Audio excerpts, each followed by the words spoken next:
Hola comunidad de Cronotech. El análisis de hoy, de hecho, sale directamente de vosotros. Un comentario nos sugirió que exploráramos la complejísima relación de Brasil con el agua, y la verdad es que nos pareció una idea fascinante. Así que ya sabéis, si se os ocurre otro tema que os quite el sueño, no dudéis en dejarlo en los comentarios. Para empezar, vamos con un dato que es una barbaridad. Brasil, solo Brasil, tiene el 12% de toda el agua dulce superficial del planeta. Es una cantidad de agua casi inimaginable. Pero, y aquí es donde empieza lo interesante, esta abundancia esconde una realidad muchísimo más complicada. Entonces, la pregunta es obvia, ¿no? ¿Cómo es posible que un país que nada en agua sufra sequías extremas y crisis de escasez? Pues esa es exactamente la gran paradoja que vamos a intentar desentrañar hoy. Para entender este lío, vamos a seguir una hoja de ruta muy clara. Primero, definimos bien la paradoja. Luego, nos metemos con el desajuste geográfico entre dónde está el agua y dónde está la gente. Después, analizamos las presiones, la demanda y la contaminación. Vemos la respuesta legal que dio Brasil y, para terminar, por qué los desafíos, a día de hoy, siguen ahí. Venga, vamos al lío. La raíz de toda esta paradoja es, antes que nada, geográfica. La clave no es cuánta agua tiene Brasil en total, sino dónde está. Mirad esto, porque es que es súper visual. Por un lado, la brutal disponibilidad de agua, sobre todo en el norte, y por otro, la densidad de población, concentrada masivamente en el sureste y en la costa. Resumiendo, el agua está en un sitio y la gente en otro. Así de simple y así de complicado. Y no estamos hablando de un pequeño desajuste, ¿eh? Hablamos de que un 81% de toda el agua superficial de Brasil se concentra en la región de la Amazonía, que es, irónicamente, la zona menos poblada del país. Y para que nos hagamos una idea de lo bestia que es esta diferencia, pongámosle cifras. En la cuenca del Amazonas tocan a más de 500.000 de metros cúbicos de agua por persona al año. Y en el noreste, una zona semiárida y muy poblada, pues apenas 500. La diferencia es sencillamente abismal. Vale, ya tenemos el problema de base, el geográfico. Pero claro, a eso hay que sumarle el factor humano, que siempre añade su granito de arena, ¿verdad? Y aquí entran en juego dos presiones clave. Una demanda de agua que no para de crecer y una contaminación que empieza a ser alarmante.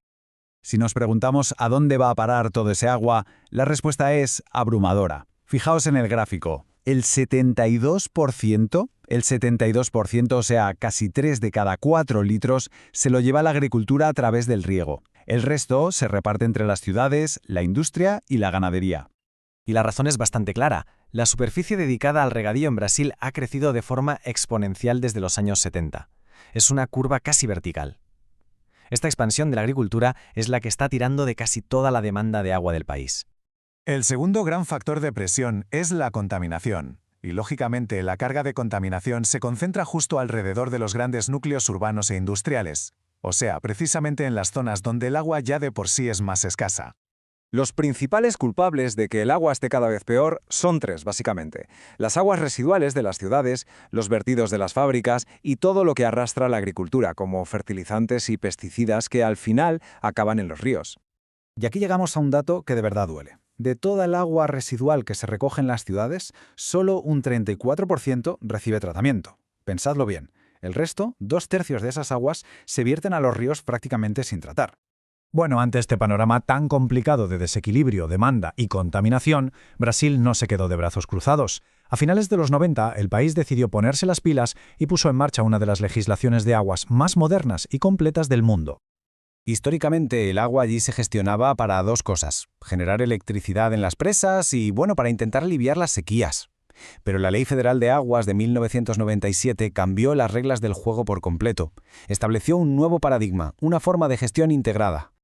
Esta ley se basa en ideas que hoy nos parecen lógicas, pero que entonces fueron una revolución. Primero, el agua no es infinita, es un bien público y tiene un valor económico. Segundo, la gestión se organiza por cuencas hidrográficas, que es la unidad natural, no por fronteras políticas. Tercero, la gestión tiene que ser descentralizada y con participación de la gente. Y cuarto, y esto es clave, en épocas de escasez, el consumo humano es la prioridad número 1. Punto. Y para que esto no se quedara solo en el papel, se crearon 3 herramientas muy concretas. 1. Planes específicos para cada cuenca. 2. Permisos oficiales para usar el agua, para controlar quién la saca y cuánta. Y 3. Cobrar por el uso del agua, que es un incentivo genial para que la gente la use de forma más eficiente. A ver, parece un plan perfecto, ¿verdad? Leyes avanzadas, buenas ideas.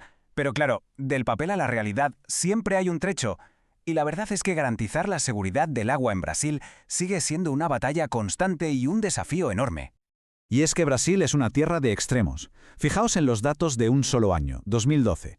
Mientras un 36% de los municipios del país estaba en emergencia por sequía, un 14% lo estaba por inundaciones. Es la locura de tener que gestionar la escasez y el exceso a menudo al mismo tiempo. Al final, el panorama del agua en Brasil es justo eso, un mosaico, un puzzle muy complejo de problemas que están todos conectados. Hay zonas con déficit de agua, otras con una contaminación altísima y, por encima, la presión constante de la agricultura y la necesidad de generar energía hidroeléctrica. Y todo esto nos lleva de vuelta a la gran pregunta del principio. ¿Podrá Brasil, con su inmensa riqueza natural y sus leyes innovadoras, resolver de una vez por todas esta paradoja y asegurar un futuro con agua para toda su gente? La respuesta, de momento, sigue en el aire.